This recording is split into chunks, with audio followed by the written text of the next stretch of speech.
Hello, everyone. It's me, Andrew. I'm here in my home in lovely Ligonier, Pennsylvania. If you've been traveling along with our travel journals lately, we made it back home safe and sound. We did get home super duper duper late. So my brain is a little bit fuzzy, like a little woolly caterpillar action here. Um, but yeah, we made it. It was a really good time. If you don't know what I'm talking about, one of my pieces was featured at the Metal Museum during the exhibition We Are Here. And so we decided to go out to see the piece and attend the opening. And then I was asked to speak about the piece. So we made the trip, and in my mind, Memphis seems closer than it actually is.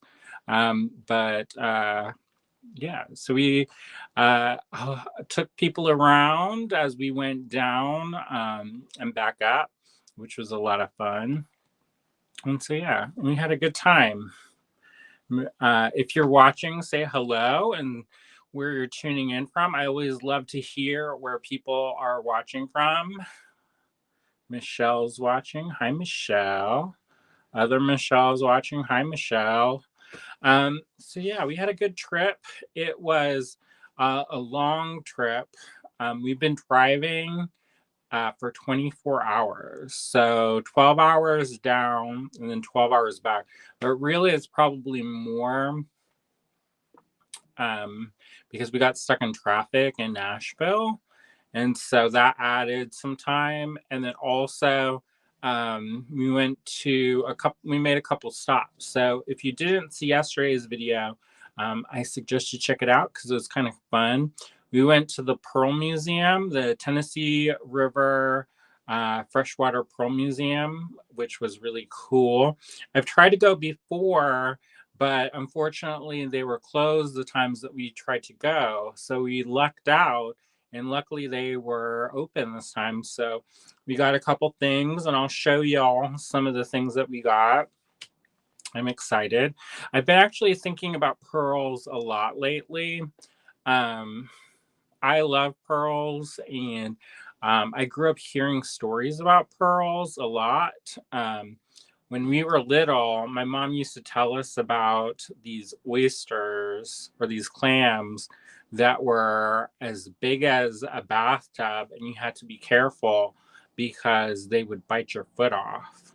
And we were like, no, because we were kind of westernized. We were westernized kids, westernized, whatever that means now. But we grew up here in the United States, and I was born here, and my sisters were born here. And um, so yeah, we were like, no. And then one time, my mom, she had her camcorder and back in the maybe 90s.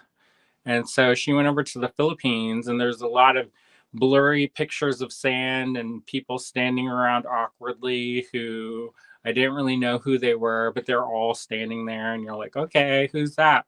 And then there was this picture of these kids in this bathtub, which was a giant clamshell.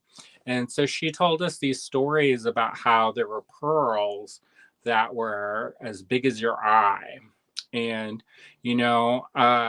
of course, we're like, no. And so maybe, you never know. I have a story, and I'm going to try to find it. And it's about when she showed me this pearl that she got from her mom. And I actually know where it is now. I'll try to actually talk to my mom and see if she still has it or whatever happened to it. But anyway, so there's a lot of stories about pearls that I've been growing up with since I was very little. And there's a show that's up right now in New York City. I don't know if it's just ended or if it's still up. You may have a day or two. It's at the Jewelry Library. and it's called Restringing the Pearl. If you didn't get a chance to go or are able to go to New York City to check it out, you can still see it online. And what I think is really cool about the exhibition is that they recorded some of the stories that the participating artists had about their ideas about pearls and working with pearls. So I thought that was super fascinating because we all have different relationships to different things. So it's one of those things where, for as much as we have these kind of like universal symbolisms, we each of us are different. And I was talking to somebody about this earlier today, but each of us is different, and our life experiences have helped shape and change us in the way that we see the world, and ultimately the way that we make artwork. So things about like identity and race and things like that may not necessarily be important to you, but it may be important to the person who's making the work. And in effect, that plays a part into what is produced. So anyways, the idea of exploring all those kind of different relationships to pearls was, I think, really fascinating. And then in the Alleghany's Metal Collective, which if you are in or around the Pittsburgh area and you work with metal, is a really wonderful group. We read together, we read Stone by Asia Radin, Radin, and which is a lovely book that talks about the ideas of desire and want and how stones have shaped human history and vice versa. And so anyways, one of the chapters is on pearls, and there's part of it that's kind of gross, but I thought it was really cool. I love learning about stones, and I love learning about the things that I use in my work. So I am endlessly addicted to finding out more. I think that's one of my kind of traits as a person, is being curious. And so I'm endlessly curious about the materials I use and the stories about them. So I loved the chapter on pearls. And I also loved, there's a wonderful book called Jewels by Victoria Finlay. She also wrote Color. And in some of them, in one of them, I can't remember which one, she talks about pearls. And it was just really wonderful. So anyways, I'm addicted to pearls right now. And so I made some work. I'm not ready to show it yet because it's not finished yet. And I may do some reiterations of it. But I made some work based on pearls and my pearl connection. I don't know I didn't make it for any particular reason besides I've been wanting to make it for a long time. And so I'm working on some things to go with this piece. So I thought today what we would do is play around with some pearls and hopefully make something that I can incorporate with my other piece. So you'll have to stay tuned. If you didn't see my Instagram, if you don't follow my Instagram, my artist page Instagram, it's Andrew Thornton. That's THORNTON, artist, all one word, all lowercase, on Instagram. And I'll probably show a picture there of when it's finished. But I kind of worked on it before, thinking that maybe I would wear it to the opening at the Metal Museum, but I just didn't finish it in time. And I also wanted to work on some things to go with it. And so I didn't have a chance. And I was like, oh, maybe I'll do it in the car on the way there. And I maybe could have done it, but it was probably the best idea that I didn't, because we probably would still be picking up pearls on the floor of the minivan. So yeah. So I see a couple more people are watching. Thank you so much for watching, everybody. It really means a lot to me. William would tell me to tell you all to like and share our videos. It helps. It helps. Oh, William's watching. Fran's watching. Hey, Fran. Norma's watching. Hey, Norma. We pretty much drove by your house, Norma. Did you see us waving? We were like, hey, Norma, when we drove by. And some people, okay, so there's two things I should mention before I go any further. One of them is that we're having a sale in our online store, and the coupon code is Memphis, and you can save 20% off your order. There's actually three things. So there's a coupon code, Memphis, save 20% off. That goes through till tomorrow, I think. I can't remember. William extended it for a day in case people did not see it over the weekend, because we kind of had this impromptu sale because we're like, oh crap, the gas is expensive.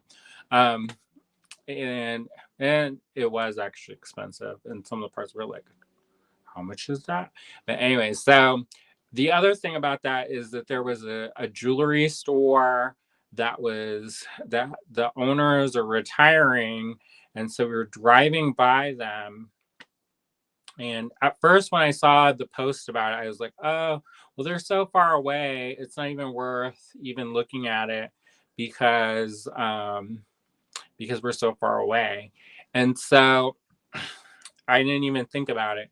And then when we were driving out to Memphis, we passed by the town that it was in. So I contacted the owners and I said, hey, we're in the area, we're driving by. Would you be open to us stopping by? And they said, yeah, sure, stop on by. And then unfortunately, what happened was we got stuck in traffic, and they were there only for a certain time and then had some other things going on. So we could not figure out a way to meet up like we thought. However, we started talking, and they are open to shipping some stuff up. I mean, it's not as ideal. It would have been better if we could have went down and picked things up. However, sometimes things don't work out the way you think they will. So if the sale goes well, we'll be able to pick up some things from that. So that will be good.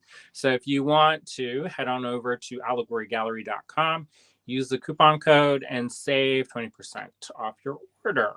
Now, the other thing that I want to mention about that is that the kits that we have online, we're getting rid of a ton of them, almost all of them. And part of that is because we want to make room. So some of the kits will migrate over to the store, which means that they'll still, in theory, be around, but most likely they will not be online because we don't want to sell something in the store and then have it sell, and then somebody orders it the same thing online, and then then people get their upset when we have to refund them. So a lot of the kits are going away, and then some of the kits I'm going to break down and kind of repurpose things, and we're going to break some of them down and try to sell different things off. It's just one of those things where it's just taking up a lot of space, and we want to make room for it.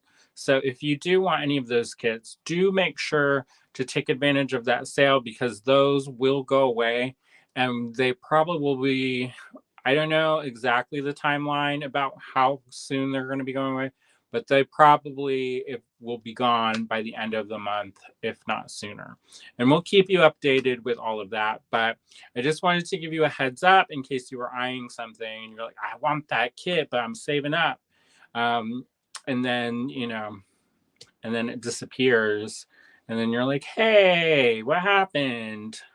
And I don't want to make it like a frenzy thing, but I'm just letting you know what's going on so that you don't get surprised. And then you're like, what happened to all the kits? That's what's happening to all the kits. So those are working on. We're working on moving that section off and making some more room. All right. William says, hello, everyone. I'm heading home soon, but listening along the way. Oh, good. Yeah, we have some news for tonight. We're going to get the kittens, the 3 baby kittens. One of their names may have changed. Two of them. So we have to meet them and determine. But so we were talking about one of them being named Gertie, and then one named Tallulah, and one named Isabella. And then we're like, well, maybe we'll name one Georgina, and then we can call it Georgie. And then we're like, but then we listened to, on the way back, we listened to the book on tape, or the audiobook for this month's book club book. So that's another thing that I have to mention, is we have to reschedule our book club meeting for The Witch's Night by Paula Braxton and Trevor Braxton. That happened. We had scheduled it on Memorial Day for some reason, and then we were gone this weekend. So we will still do it. Don't worry. We might have to combine one, or if people want to meet up, we'll meet up separately for those. But yeah, so we have that one, but we wanted to get a jump start on this month. So we listened to it, and it's Louisiana Long Shot. And there's 2 characters. There's Ida Bell, and Gertie, and they're 2 of my favorites. So we might have change the name to, instead of Isabella, Ida Bell, and Gertie. Gertie's going to be Gertie again, maybe. We'll see. But they are I almost died in the car last night, and in a nice way. I was laughing so hard. Tears were pouring out of my eyes, and I couldn't breathe. I was laughing so hard. And it was in the second book in that series. So you'll have to, if you want to experience hilarity, that second book, maybe you won't find it as funny, but I laughed myself hoarse. Like, I couldn't breathe. It was like my throat was burning on fire with how much I was laughing. So I thought it was good. Anyways, we have to finish that book, by the way, William, since you're watching. It's not going to be like The Historian, where we read all the way almost up to the end, and then we left off, because I still don't know what happened to Dracula, or whatever, whoever that vampire was. And I'm going to have to listen to it by myself, because I done forgot everything else. But anyway, so Michelle's watching and said, LOL, I have another friend with one L too. Norma said the Pearl Museum looked really interesting. Yeah, it's super cute. It's not, if you are expecting like going to the Met or to the Carnegie Mellon Natural History Museum, it's not like that. So you kind of have to go in knowing that at first it's kind of a little gift shoppy, but as you kind of go through it, and if you pay a little bit closer attention, you'll see more of like the history of it, which I thought was pretty cool. I don't mind gift shops, and I actually love gift shops. And this is another kind of weird thing about me, but I love like roadside gift shops. And I'm like, so there's part of me when we're driving out to like Tucson, and it's like, what would it be like if we had a roadside gift shop, and then I would just sit there and I would talk to people from all over the world who drive over there and they want a little piece of something. And anyway, so that's another part of me that you probably did not want to know about, but now you do. I also think about sometimes having a gas station, which probably is the opposite of what I actually want to do. But then I sometimes fantasize about it, being out in the middle of nowhere and then having a gas station. But that's probably not actually what I want to do. But it's something that I think about sometimes when I'm driving. So now you know the secret fantasy, one of my secret fantasies. But anyway, so it is super cool, but you kind of have to go in knowing that it's also like a pool center and it's also like in the middle of like a campground. So if you're not into that, then enjoy it on the internet or whatever. But I thought it was cool. We've tried to go before and we're disappointed we couldn't go, but I'm super happy that we did get a chance to go because I thought it was fun. And you'll probably hear Barnaby's talking in the background. Lorraine's watching. Hi, Lorraine. Michelle says, congratulations again, Andrew, on having your art in the museum and a magazine. Oh, yeah. Well, there's another magazine. It's that little piece. It's been in a couple different magazines. It's so weird because when I like wear it and stuff, I have it on the corner of this little table that we have in our foyer. And it's like, it almost disappears with all the stuff that we have piled up.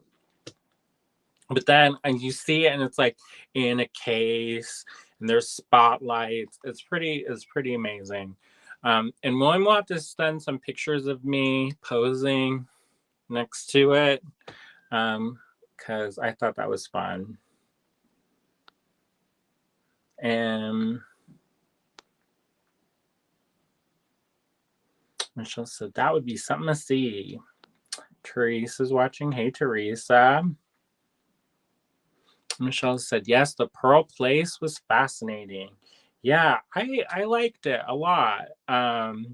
And we found some stuff, and I'm going to use that in little different things that I'm going to work with. So I think that will be fun. Amanda's watching. Hey, Amanda. And let's see. Michelle says, bought in, my order is shipped already. Oh, good. Yeah, I think Barb, she was busy shipping. So that was good. Norma says, I wondered if you'd be driving through my area. Too bad you didn't have time to stop. Yeah, I would have loved to meet up. But if we stopped, that trip just got longer and longer and longer. And at one point I was like, William, what if we stopped and like put our head on the pillow and slept without being in the moving vehicle? And he was like, I have to work tomorrow. And so we had to push through. And luckily it didn't seem too bad. Of course, the last leg of the trip is always the hardest for me because I don't know. So I was like in and out of consciousness while listening to the Louisiana long shot books. And so I don't know. I had some very interesting dreams. Facebook user says, hi, Andrew. Looked like you had a great trip. Love your piece. Thanks. It was a really fun trip. And thank you so much for your kind words. Sandra's watching. Hi, y'all. Hey, Sandra. Bonnie says, forgot to change the Allegory page. Hi, Andrew. I grabbed some stuff. Fun to get a discount. Oh, good. Good. Thank you. Yes, we appreciate it. And Susan is watching. We need to see the kitten sometime. Well, Susan, we have to give a lot of thanks to our friend Susan. She watched the cats while we were away and gifted us with some more cat food. So thank you so much. We would not have been able to go, at least not go comfortably without having our support system keeping us going and making sure that everything is taken care of here at the house.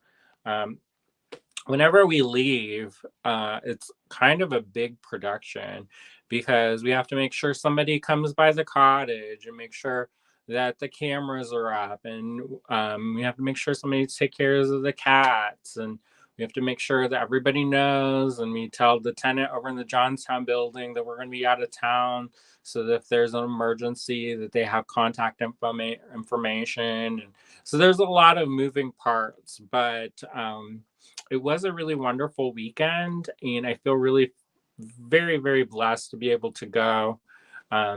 It was a very humbling experience, and I really enjoyed it. So, yeah. So thank you for watching the cats. But it says we need to see those kittens. They're not here yet, but they will be soon, hopefully. The plan is that after this live, then we're gonna run to Walmart and get some of this special kitty litter that they've been using. It's different from the kitty litter that we use for our other cats.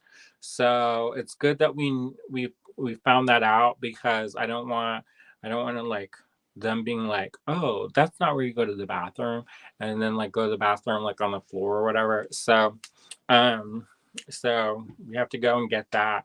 And also we're gonna have to clean out the room that they're gonna go in. So for the introduction phase, so that they don't get like murderized by the big cats. So Michelle says Isabel is a or Idabelle is pretty. Yeah, I think, but she's like so sassy. That's one of the most sassy characters. I laugh myself hoarse um in those books. So maybe that's good. Babette, she was named after Babette's Feast. Paulo was named after Paulo Coelho, who wrote The Alchemist. And Barnaby was named after Inspector Barnaby from Midsummer Murder. And Gilbert was named after Elizabeth Gilbert, who wrote Eat, Pray, Love and Big Magic. So it would not be unusual if the cats' names were changed based off of books that we read. So just saying. We'll have to see. We'll have to meet them and see, because you never know.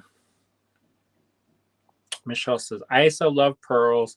They're wondrous. I can't bear to use them, though. I should get over that. Yeah, some people don't like to use them. I knew somebody who was adamantly opposed to using pearls.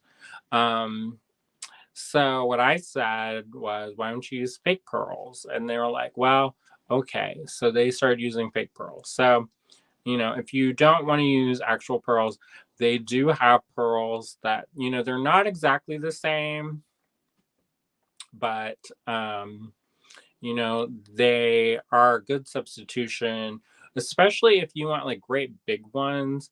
I don't know about y'all, but I'm not on the budget to be getting like queen size pearls that are grande size that control the course of human history kind of business.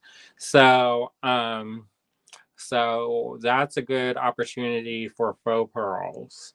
So anyways, and then one person, they said, well, I don't like to like pearls, and I don't like imitation pearls because it supports the harvesting of real pearls. So it's up to you and what you're comfortable using or doing. I'm not going to tell you what you should do as an artist, but if you are interested in using them, we do have pearls on the website. That's allegorygallery.com, and you can save 20% off using coupon code Memphis. Did you like how I circled back? Bonnie says, I love the kitschy stuff. Me too. I have a soft spot for it. And I think it's because like my grandma and my mom, they collected tchotchkes, and my mom still does. But my grandma, she was on fire for it. And so I have a lot of nostalgia from that. And like I remember like sitting in their kitchen, and it was a yellow kitchen, and there were these fruit that were these anthropomorphic fruits that were made of chalkware, where the fruit had faces. And I just loved it. It's something that stuck in my brain and is still popping up in my work years later. And it's funny how things like that, even though we are separated from them, have a way of coming back and kind of like filtering through. I don't know. I think it's always interesting to see why people make things, and basically why people do anything. It's like, what is the reason for life? We in some ways have all those reasons. We just sometimes don't dig enough down into the surface to see why, why do we do those things we do? A lot of us know, but we just don't say. So anyways, Michelle says, I love Ida Bell. All my animals are rescues, and so, or SOS, and so May. Gender has no bearing. Oh, that's cool. I knew somebody else who named one of their cats in their, they're like, oh, that one, his name is, and they said the name, and you're like, what? And then you're like, wow, it doesn't really matter. It's like on Star Trek Discovery where the main character's name is Michael, and at first you're like, that's a dude's name, but then you realize that the name could be anybody's name. So anyways, all of my animals, Jetta May, Pretzel May, gender has no bearing. Oh, that's funny. And Susan says, anytime. Awesome. I hear William. Our internet's back. What? Yeah. Hallelujah. Hallelujah. William, can you make it go on the internet without making it go away forever?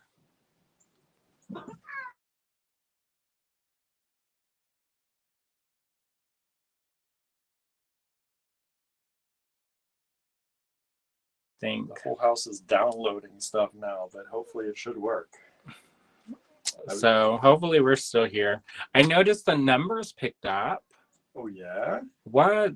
You change the internet and we get more viewers. Hey, what's that about? Oh my gosh, lights in here? Oh my word. What are we going to do? So if you didn't know about this, William is really into technology. And so our house, it's maybe too many lights, William. Make it dark and mysterious again so that I can maintain my illusion of youth and beauty. Anyway, so we went to, what was I saying? William really likes technology. And so now you're coy. You're coy. Are you excited for your sisters coming? No. But anyway, so he's really into technology. And so he has all the lights on the Google Assistant or whatever assistant, the home assistants. So we have several of them because we try to also, what were we doing? We're trying to trick the search engines so that we get higher visibility. Well, we have to test because everything was leading to voice. Yeah, at the time. I don't know if it's still. Yeah, voice search was the next big thing is what everyone was telling us. So we got one cheap of all the little assistants and we were testing them to make sure that Allegory Gallery, when you say, where's the nearest bead store? Yeah. That it would come up. And we kept asking and searching for it and searching for it. In different combinations. Yeah, to see if we could get it to pop up and more often. It did, actually. Yeah, it started to work. I don't know if it's as important now, but at the time, circa 2018, we were being told that voice assistance was like the way. It would be the new thing. And so we were like, okay, let's do this. Let's do it. And so we did it. And then now all the lights are hooked up to that. We switched all our lights over and we control everything by voice or by our phones. Mm-hmm. Where we have things that run, like when we come home, the doors unlock and the back porch light comes on and the kitchen turns on. It's convenient. It's very convenient because when you're in bed and you forgot the light downstairs, and you don't have to get up. You just ask for it to be shut out. But when the internet goes out, then you have to remember like all your flip switches again. Yeah, well, I was like, where's the switch? I haven't had to use this in like years. How do we turn on the kitchen again? But I remember we had somebody come over, and was it Kelly that came over? And it's like, Google, Alexa, Siri, whoever, turn the lights on. I'm in the bathroom. I can't see. We have like these sensors, and when you walk by them, the lights come on. And that's so we don't leave our lights on for like 50 days and 50 nights. They automatically turn off after like 15 minutes or so when the sensor hits them. But when we have people come over and stay, they think they're being monitored. by these all over the place. Yeah, that was interesting. Somebody kept turning the lights. I almost tripped down the stairs. And then that was not exciting. But anyway, so we now have lights again that we don't have to remember to. Yeah, except we got to get all of our lights like burned out at once. Probably because of whatever happened. Probably. Something happened. So Michelle says, I have fake and real, so this will be fun. Well, eventually we'll get to it. Maybe. Yeah, are you going with me to pick up the kids? I guess not. We'll see. Fine. I just saw a message come through from V, but what did V say? I don't know because I'm on this talking. No. V needs to. Anyway, so Sandra says, I love working with pearls. Me too. Cindy says, I loved your video when you were at the Pearl Museum. I thought that was fun. And Michelle says, I'm such a hoarder. Ha ha ha. Me too. Hashtag me too, but in a different way. Harry said, Harry's watching. Hey, Harry. And then Michelle says, I have a bunch of real ones that were gifted to me a few years ago. I barely use them. Yeah, it just depends what you want to do. I use pearls a lot in my work, and yeah, so I use them a lot. For my production lines, I used to use tons of pearls because I used to do for different gift stores, I would do this leather necklace and have these large hole pearls. Excuse me, and just have one strung up on the leather, and I used to sell those all day long. And they were good for me because you didn't have to really think too hard about them, but or and also I was finding I had a source at the time where I could get good quality large hole pearls that would fit over the leather, and so so that was good because I started off when I was making those drilling my own pearls, and that kind of got old fast. So anyways, I use pearls in both my kind of finer jewelry and in my art jewelry and then in my production line. So I love pearls. Michelle says, good, I'm not alone. Bonnie said hi to William and Barnaby.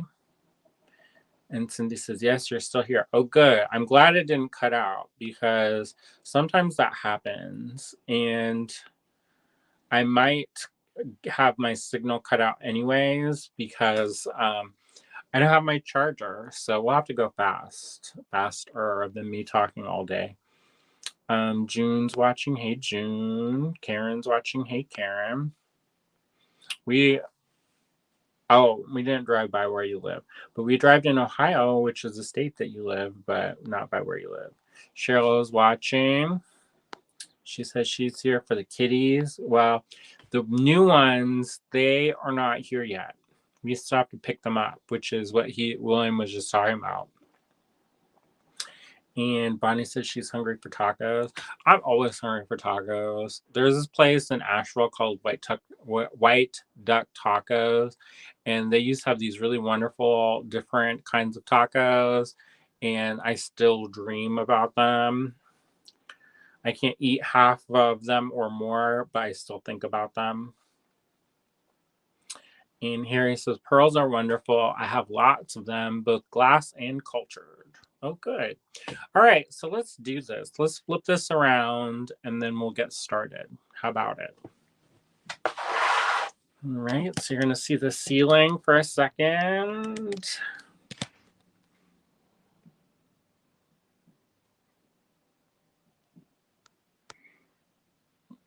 Hopefully y'all don't get bored to tears when I do the talk.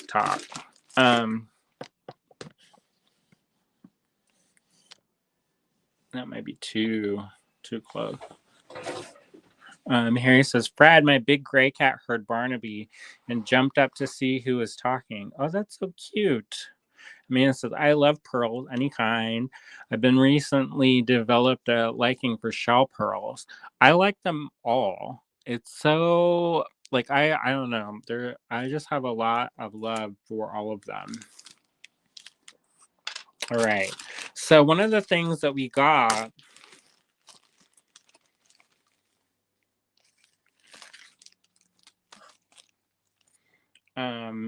is this part of this shell. And one of the reasons why I got this while we were at the Pearl Museum is I've got a couple of these, but I kind of like when people can see where something comes from. Um, I love natural specimens because of this. Um, you get a sense of the history and what goes into the process of creating that thing. So this is a shell that the pearls come from. They have the tissue inside, and that the seeds or the culture is inserted in that, and then layers of nacre build up over them, and that's what creates the luster. And sometimes they stick to the inside of the shell, and those are called blister pearls. I know some people don't like the term blister pearl because they're like, "Ooh, it's like a blister on your foot." Um, but I think it's fun. But and then there's another name. It's is that Matabi? I don't know. I need to look that up. They mentioned it in that book Stoned by Asia Radin. And so the shell, sometimes the pearls will stick to the shell, and then they'll cut that away and use that. Or they'll be suspended in there. They said that there was this one person that tried to do the suspension of pearls so that it would be perfectly round.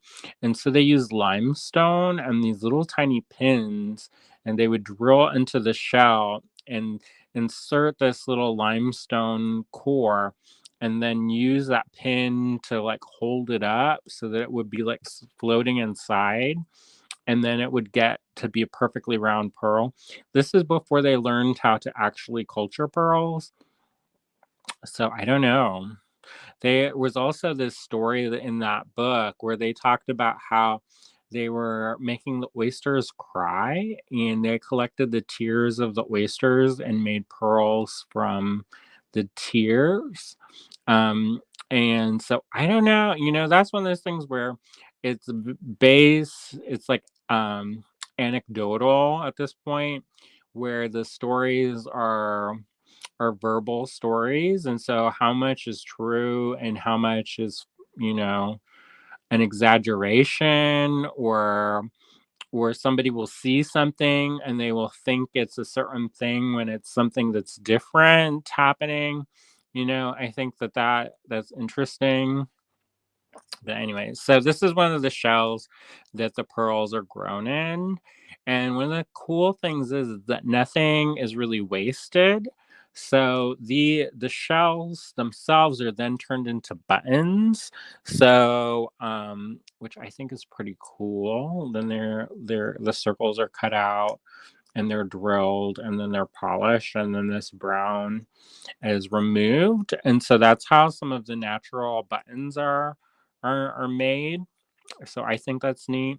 And they said that they don't really use the meat of the oysters or the mussels or whatever, but they also use them for like fish food and for composting. So it is used in a way. So nothing goes to waste, which is pretty cool.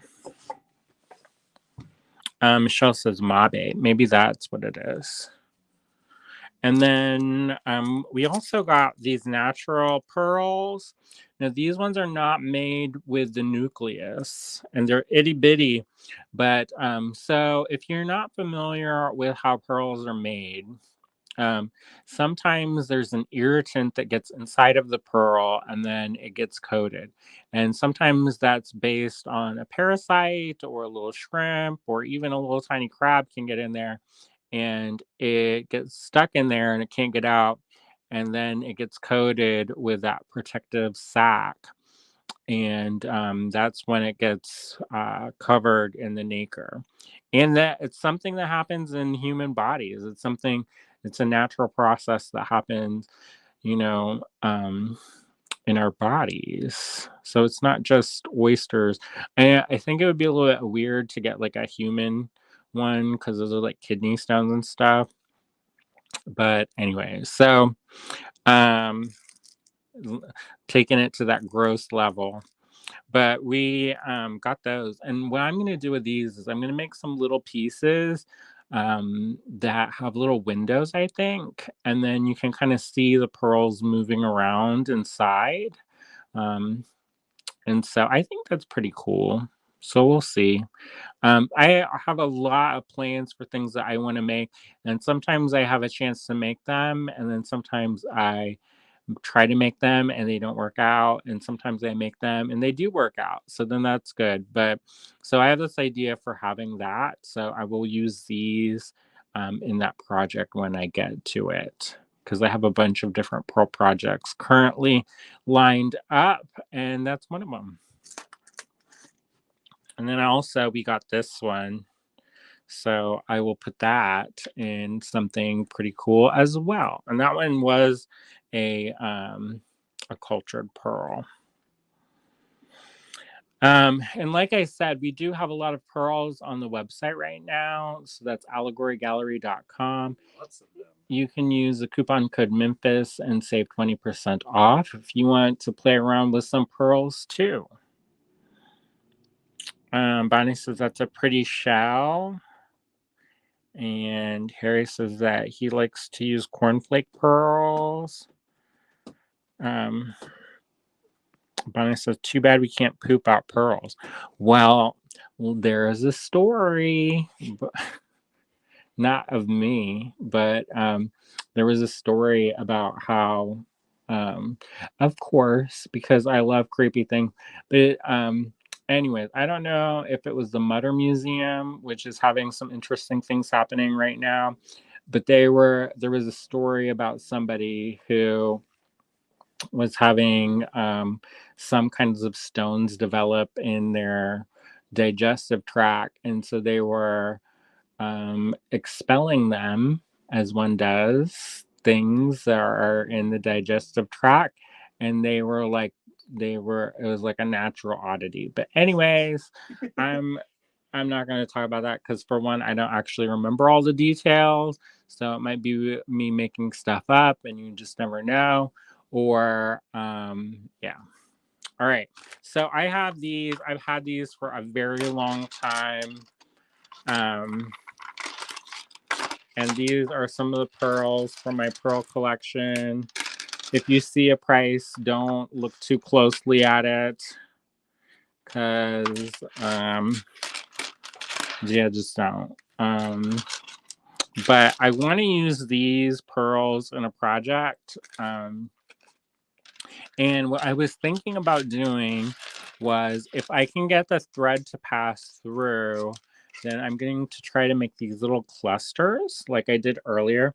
So if you didn't see this, I did a video tutorial, and I don't even know what it was called. It was like playing around, or use crystals to have fun and excitement in your life. I don't know what it was called, but I used flexible beading wire and I made these different shapes.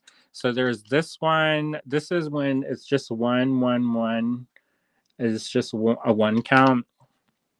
This is the cluster with using one big bead and then one little bead in between. And then this is using one crystal and then 3 beads in between. And then this is that same concept using more. How many beads is this? 1, 2, 3, 4, 5, 6 beads in between.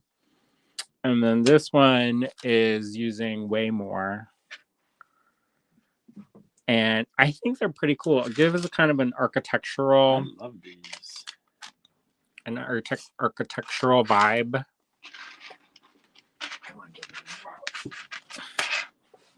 If you want to get that wood litter it's in the Johnstown Walmart. only. Well, it might be here, but it's the other direction. But you know it's there. Okay. All right. So this one's not super useful because it's like wavy gravy style. You want me to wait for you? Maybe. Okay, well. Tell them and then. I will. And then I think the cat's outside. Okay. So these are the different stages of this depending on how you do, how many beads you incorporate. So I thought it might be cool to make some of these, but using pearls and then use that in the piece that I'm working on. Lennon says, I always walk in for the poop talk. You're like William when they have the sexy time talk and the books on tape and people walk in on that. But you know what, Lennon, I did not prompt the poop talk. Somebody else mentioned it. And so everybody says that I'm the one who brings that out. But for one, everybody poops. Number two, I don't always instigate the poop talk. Michelle says, oh, yes, I remember this video. And Lorraine says, I remember them. And Lena says, you know, I love that video. Oh, good. All right. So these are the different ones. And I'm going to try to do it with these ones. So we'll see if this actually works well. And part of this is contingent on if the holes are big enough. Because if the holes aren't big enough, then it may not work out. So I'm going to cut off a wingspan of this crystal colored or frost colored thermally bonded bead weaving thread. Today I'm using a wildfire, but you can use the one of your choice. I am using a thermally bonded thread as opposed to I'm not using the flexible beading wire today because I'm worried that it would be too big to have multiple passes through these holes, because the holes sometimes in pearls are very small and I didn't want to go through and then not be able to get the thread or the beading wire through. So I'm using this, but I'm also making sure to use a bonded thread because it's a little bit more sturdy than, say, a thread like Nymo or silk or things like that. Those are really good for drapery work, but I want something that has a little bit more structure to it. So that's why I'm using this. All right, so I had this and the clasp broke. And this is some costume jewelry that I picked up years ago. One of the things I used to do, because I didn't have a lot of money, and so I would go to estate sales and thrift stores, and I would buy jewelry and I would cut it up and make it into new things. And I still kind of do that to a degree, but not as much as I used to, because before I used to do it because out of necessity. And now I kind of do it because I like the aesthetic of it. But anyway, so I bought this broken necklace and I'm going to use those little baby potato pearls in between, I think. And we're going to test it out. We're going to see how this goes.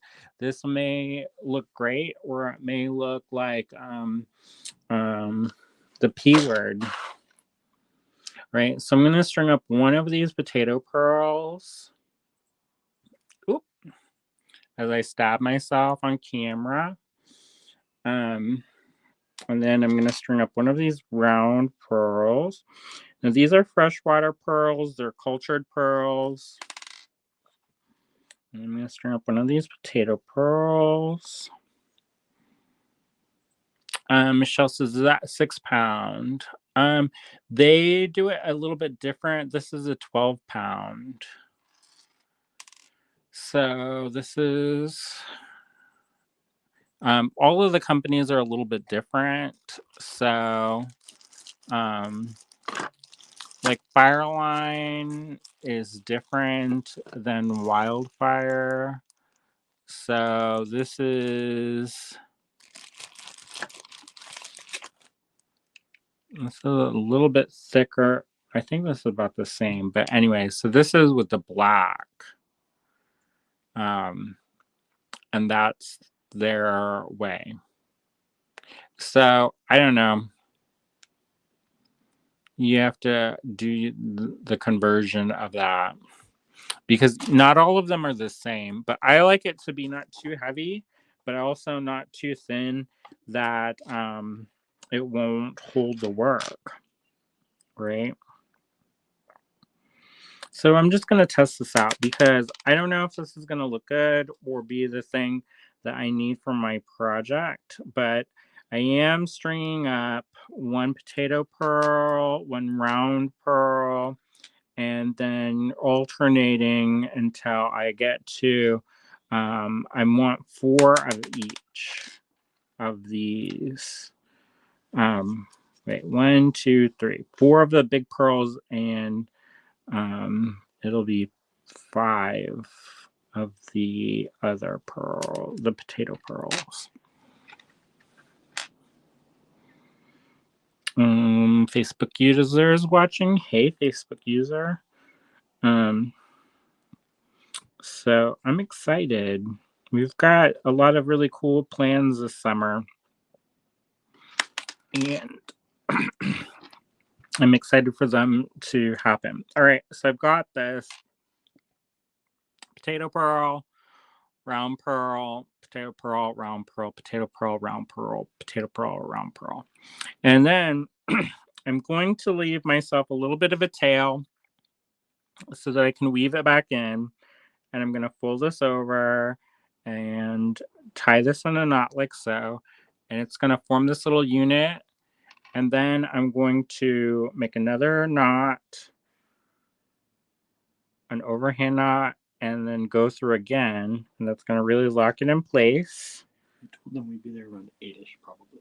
Okay. So you have time. I'm going to run to Walmart here and see if they've got it just to make sure. Okay. And then if not, can you start cleaning up the bathroom too?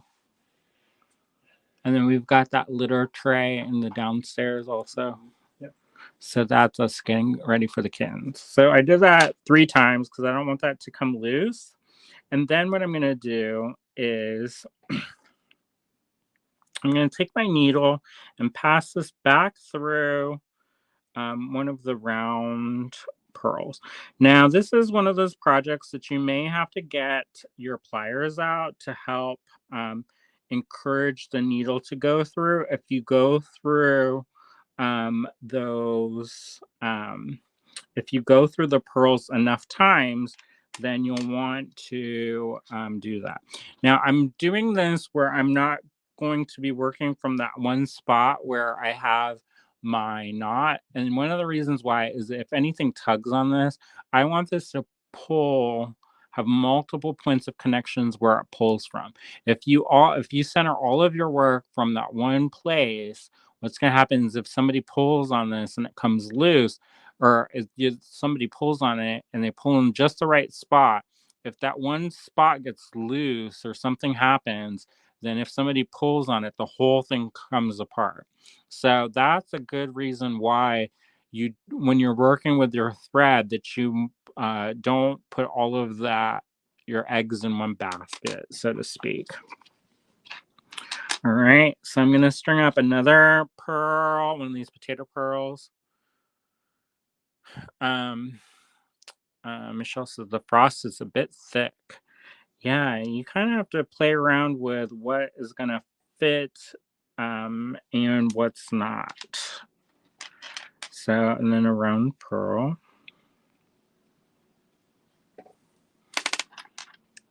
And then another potato pearl.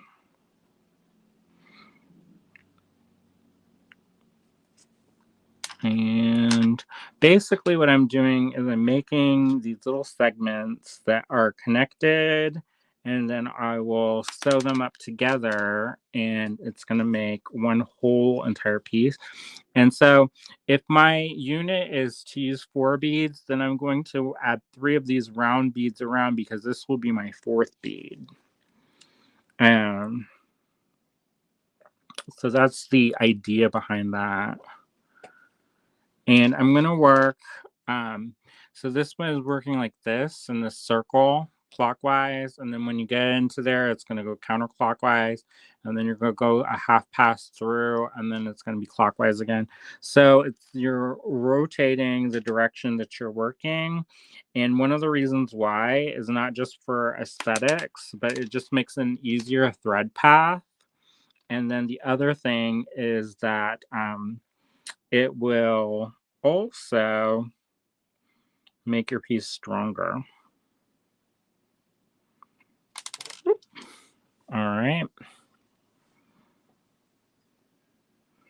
So we're just playing around today. I have this idea of using these. I don't know if I'm actually going to use this in the piece that I'm working on, but if I do, then that will be fun. But like I said, this may be one of the projects that we have to get our pliers out to help pull the needle through. It may just work, and then we won't have to do it like that. We didn't have to do it. All right, so this is the second segment of this. So I'm going to take this around till I get to, so I'm going to pass this through this one, this one, this one, and this one. So I'm going to be going halfway around this circle. So I'm going to go through this one, this one, this one, and this one. And we'll see. We'll see y'all.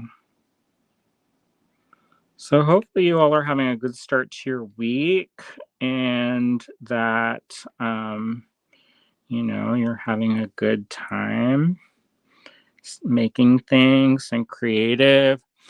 I may have to get the pliers out for the potato pearls. The larger pearls seem like the holes are fine, but the potato pearls, the holes are a little bit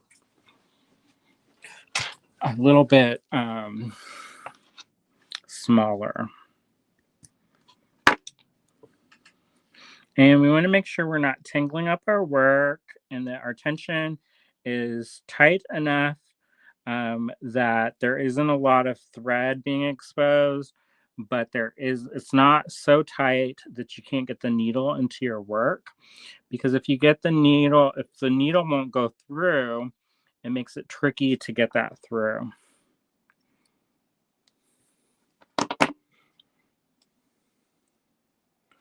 Bonnie says, could I use pearl seed beads instead of potato pearls? Sure. The nice thing about this is that you can use anything really, just as long, depending on the ingredients that you use, it'll change the look, of course, but it's all up to you. So I'm going to string up 1 potato pearl. Michelle says, made and sold an item yesterday. Oh, good. 1 round pearl. 1 potato pearl.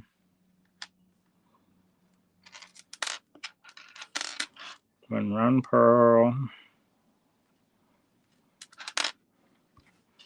And 1 potato pearl. And then another round pearl, and then another potato pearl.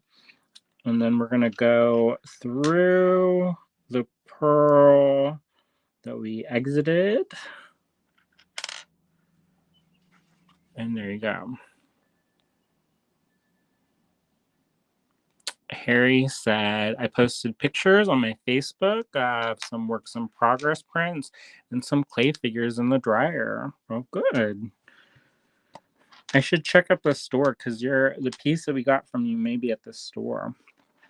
All right, so we strung up 1 potato pearl, 1 round pearl, 1 potato, hot potato, 2 potato, 3 potato, 4. No, 1 one potato pearl, one round pearl, one potato pearl, one round pearl, one potato pearl, one round pearl, one potato pearl. And then I'm going to go through this pearl and down through. If you need to use your pliers, you can use your pliers. That one's not too bad, but like I said, if you need it, use it. And then I'm going to go back around. So I'm going to go through this one, this one, this one, and this one. And then I'll come out here.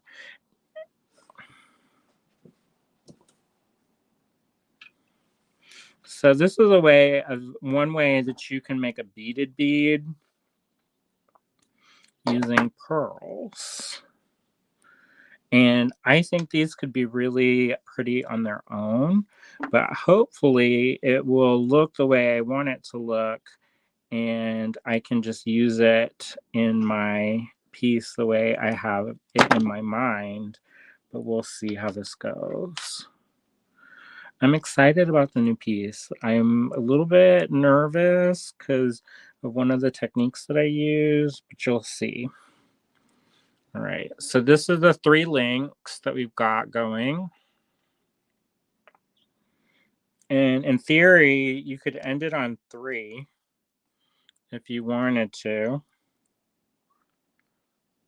But I'm going to add a 4th because I feel like that'll make it a little bit more sturdy. It'll have a vibe like this as opposed. All right, so I'm going to add 1 potato pearl and then 1 round pearl, and then I'm going to add another potato pearl. And at this point, I'm going to seal the deal up, and I'm going to pass this through this round pearl that we start on this side. And that's going to make up one of the 4 round pearls. And then I'm going to pick up 1 potato pearl and 1 round pearl. And then 1 more potato pearl. And then I'm going to go up through this round pearl. All right.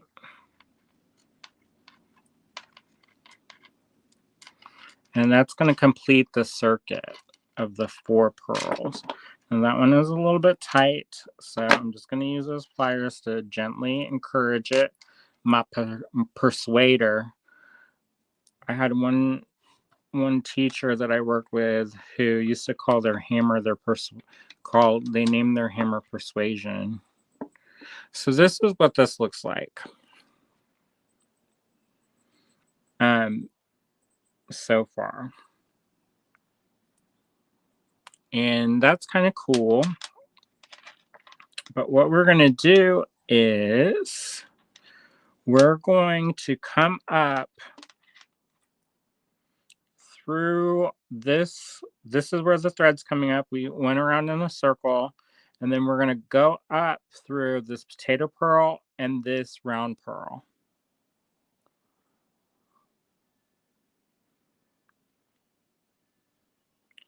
And I may need to use my pliers. I'm going to try not to stab myself again.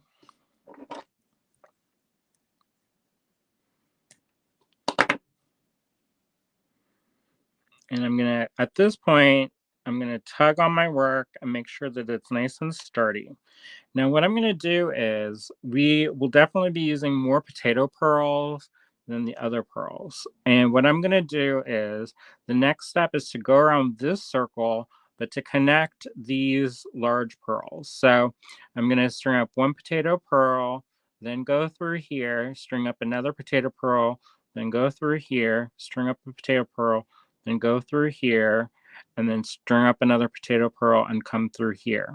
Then I'm going to work my way back down through here until I get to the other side, and then repeat that so that I can repeat this loop.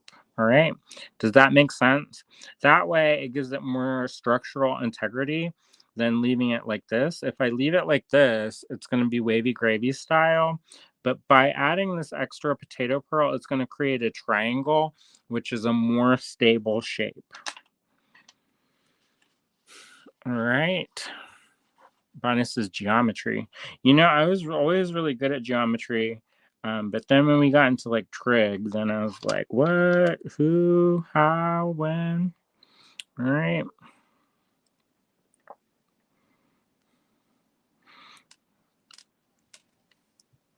All right. So there's that.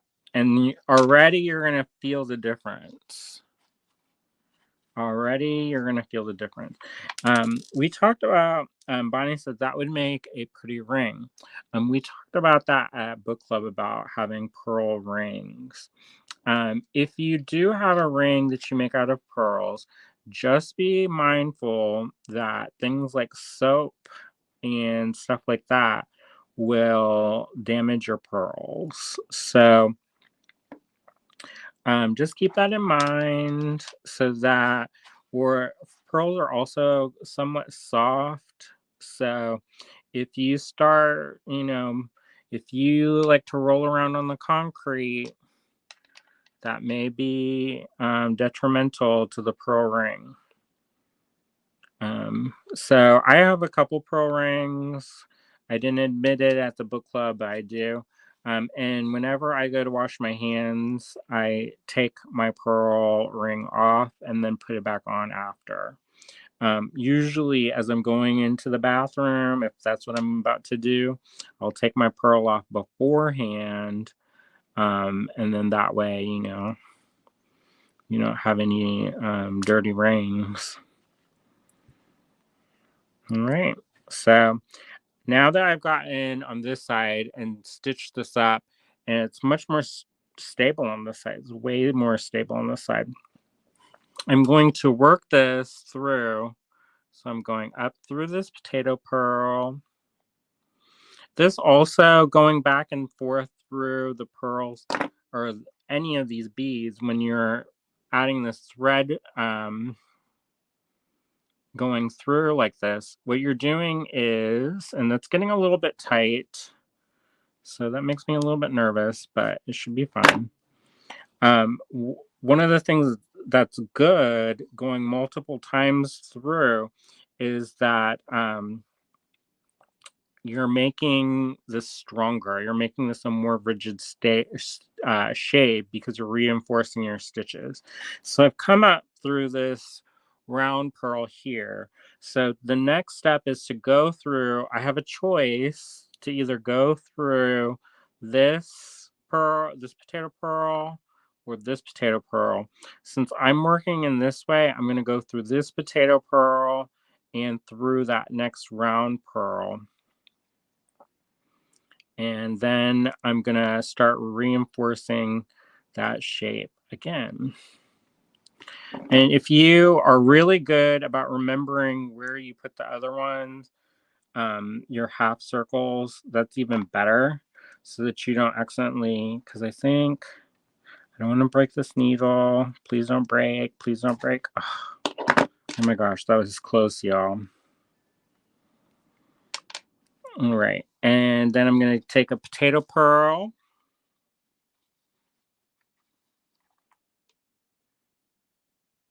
And then I'm going to go through the next round bead. So like I did on the other side, I'm going to be adding a bead in between these two, a potato pearl in between these two, a potato pearl in between these two, a potato pearl in between these two, and a potato pearl in between these two.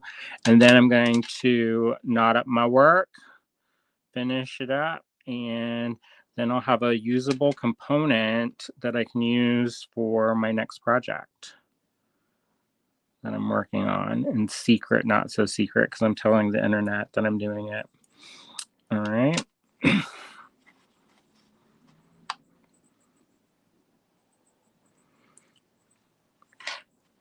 So I've got these, and the next one.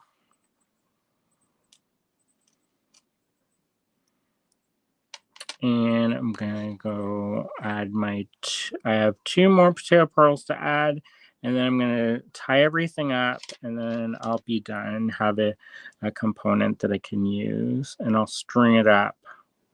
What I think I'm gonna do, I have a couple different ideas of what I might do, and I might make a necklace of pearls that are like this, where I make like a beaded bead and then do a whole necklace of these beaded beads. But we'll see if I actually get a chance. Now, the reason why I'm using this smoke or this frost or clear color or crystal or whatever is because it blends into the pearls. Now, if I was using a darker pearl, I wouldn't necessarily use this because I don't want this to, there's too much of a contrast.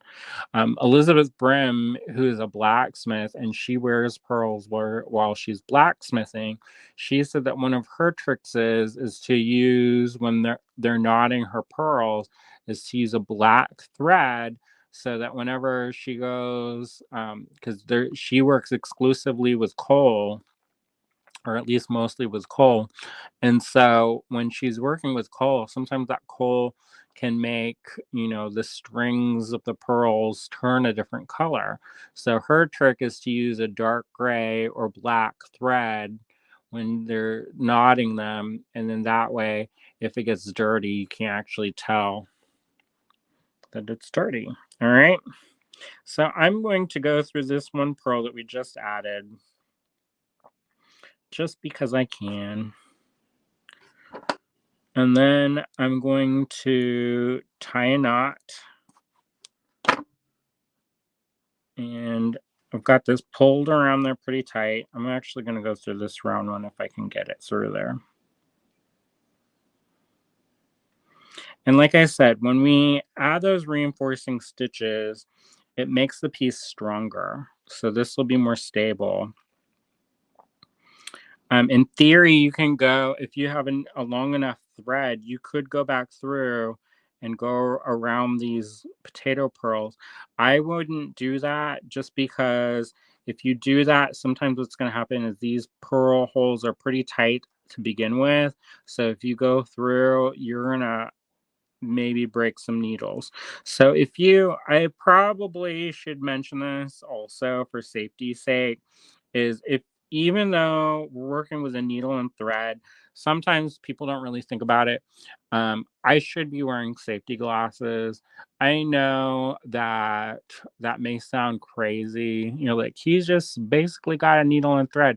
But I have seen it where people have broken their needles and things have gone flying, and you do not want a piece of broken needle to fly up in your eye. So if I was being more careful and had them at my disposal, I would actually probably be wearing glasses. And I never used to be really interested in safety as much. Where I went to school, they weren't exactly that into safety. And so, like, I had a professor who was using basically jet fuel to clean his brushes and would have a beer in one hand and a cigarette in another hand. So, but as I get a little bit older, I'm getting to the point where I'm starting to see the value of being a little bit more cautious. But you know your own self better than I do, and I'm not going to tell you what to do. So you do you, I'll do me, and I'll try to be more safe when I'm working. All right.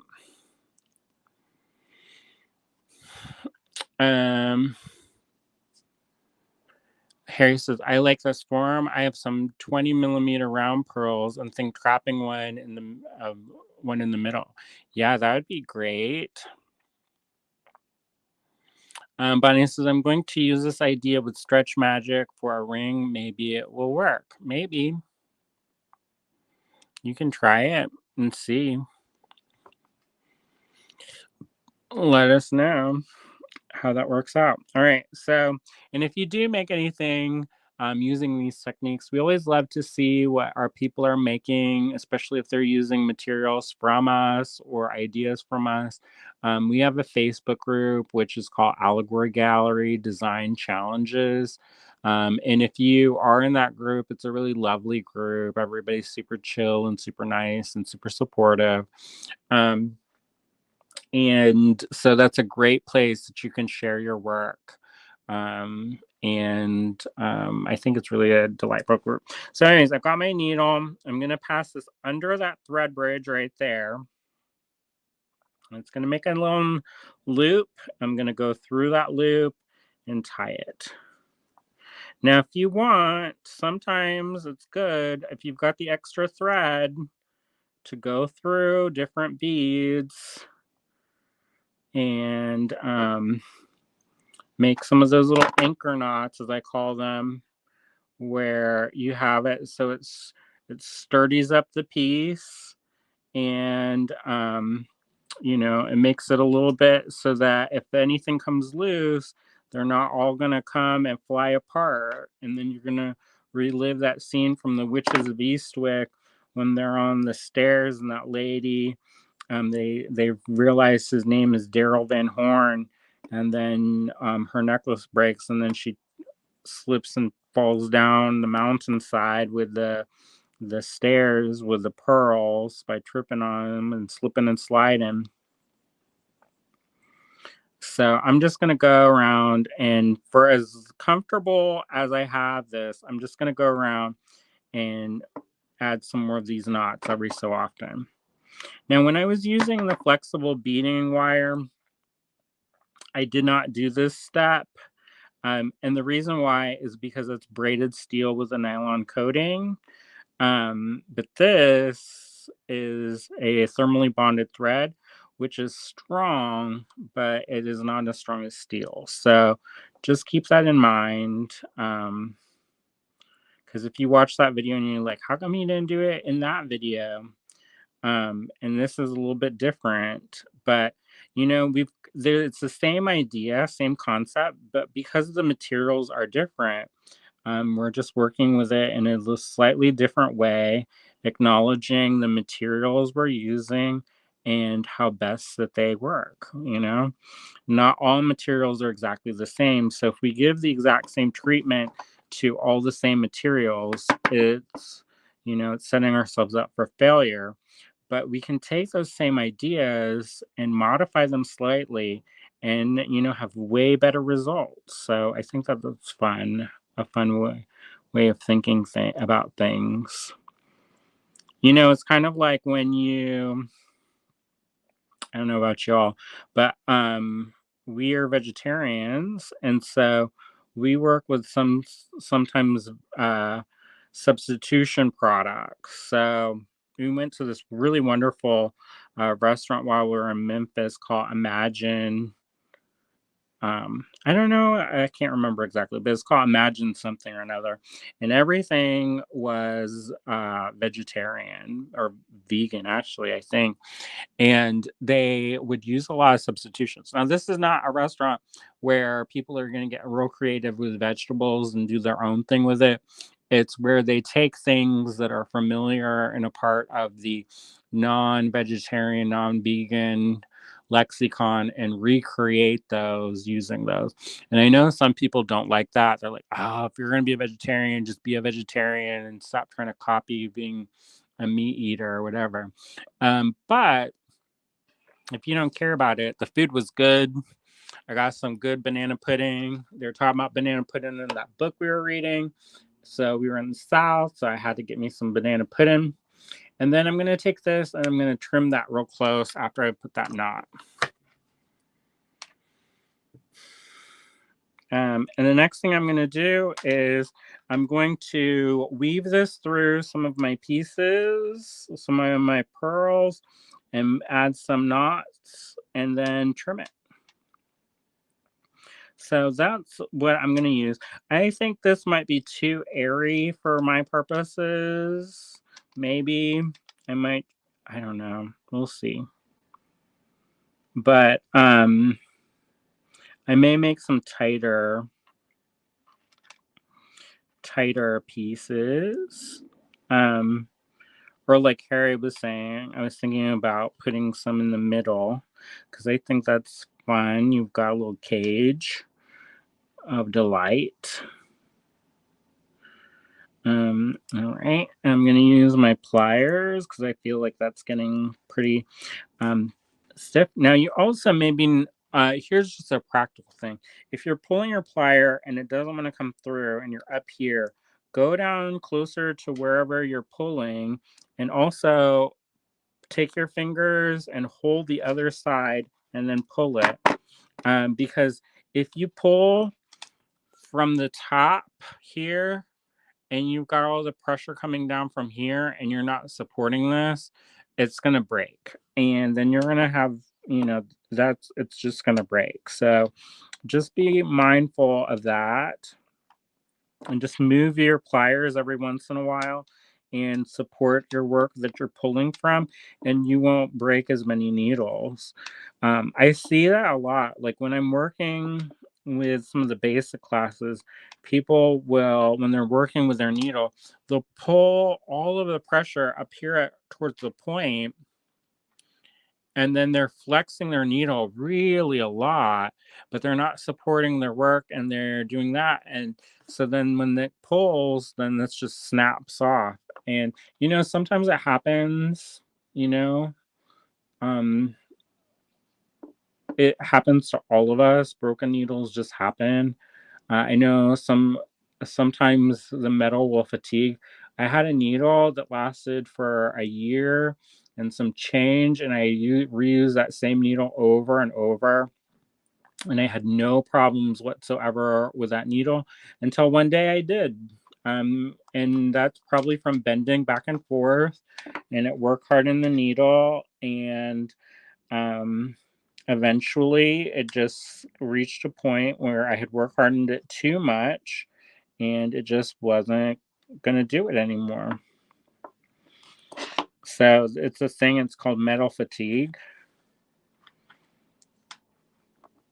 And it happens. Now, this is also something that happens when you try to make it do something that it doesn't want to do. And that's what I'm doing right now, is I'm forcing this through the hole. And the holes are on these potato pearls are pretty tight. So I might back that up. Yeah, the potato pearls have much smaller holes, and I don't want to break this needle. So I'm just going to call it a day. It's been reinforced several times. So, but,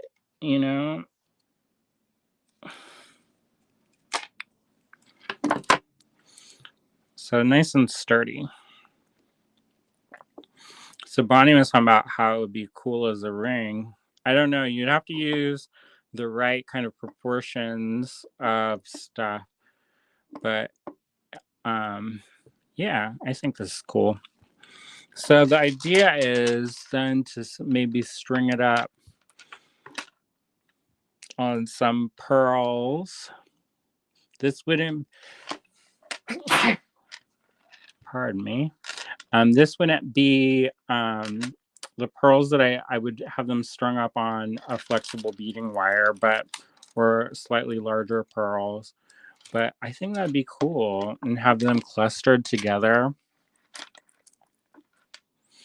And then that way you can have that look of like great big giant pearls, but you've only been working with, you only have smaller pearls. So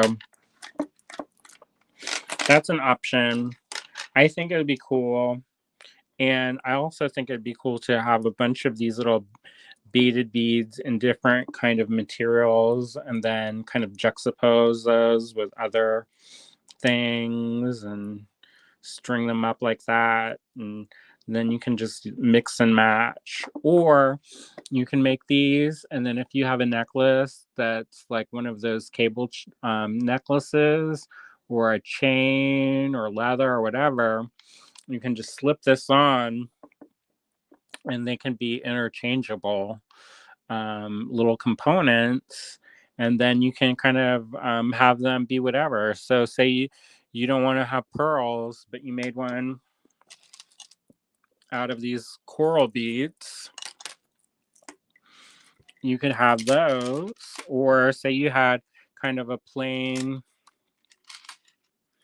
necklace that was all beads of one kind of size, you can slip that on top and then just, have alternating pieces. I used to have these necklaces that were kind of like a horseshoe, and sometimes you'd make a, like, my thing was I had this little tray of components, and they would have like a beaded loop, and then you can kind of mix and match your own talismans based on what you wanted to wear. So say you needed a little extra protection, you have a little bead, the little black tourmaline bead on that beaded loop, and then you would slip that onto your necklace, and then you could have your, add that. Or say you wanted to have a touch of blue in your piece for calming and serenity, or to go match an outfit, take everything all else off, and then slip that on to your hammered little U shape, and then you could, like, have that. But so it's kind of like that. I like pieces that you can mix and match, and there's more versatility in how you can wear things. um you know I like that, but not everybody does. But I like it. So anyways, I used to sell those. I would set up, I had these little ceramic egg dishes, and I would have those little charms and stuff in there, and I called it the little charm bar, and people could make their own talismans based on, and it's something that you can sell one charm at a time, or if somebody wants, they can add 100 charms. It's up to them and their budget and what they want to create. So anyways, just an idea of something that I've done with these kind of components. And this is also a good thing. Like, if you have not a lot of time, sometimes pieces can take hours and hours and hours and hours and hours. And I admire that and appreciate that greatly. But sometimes you just don't have that kind of time. Like, sometimes you don't have time to work, 100 hours solid on one piece. And there's no shame in that. So instead, sometimes a strategy to get that same kind of time into a piece is to make these little components like this. And then when you come down to finishing your piece off, you can add all those components, and you still get that time and energy and all of that into a piece. But while you're working, you're only working on small segments at a time. So you can work on stuff a little bit at a time, and then you're not committed to having this great big giant piece that you're carrying around. um or if you're traveling and you don't want to lose something, it's easier to lose one of these than like this great big masterpiece. So it's just up to you and how you want to work. Some ideas for incorporating this project into your own work. And we're just playing with pearls, y'all, today. Anyways, so thank you so much for hanging out today. I'm gonna go and start cleaning up the room that the kittens are gonna live in, and we'll give you progress reports on the little ones. And so yeah, so thanks so much. Definitely take advantage of the coupon code before it expires tomorrow evening. That's Memphis. That's MEMPHIS. And you can save 20% off of your entire order at allegorygallery.com. That's for our online store. And take advantage of that coupon code, and you can save. All right. Thanks again for watching.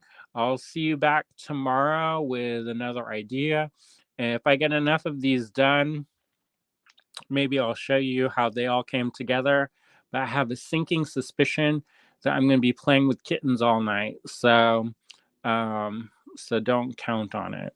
All right. So see you tomorrow. See ya.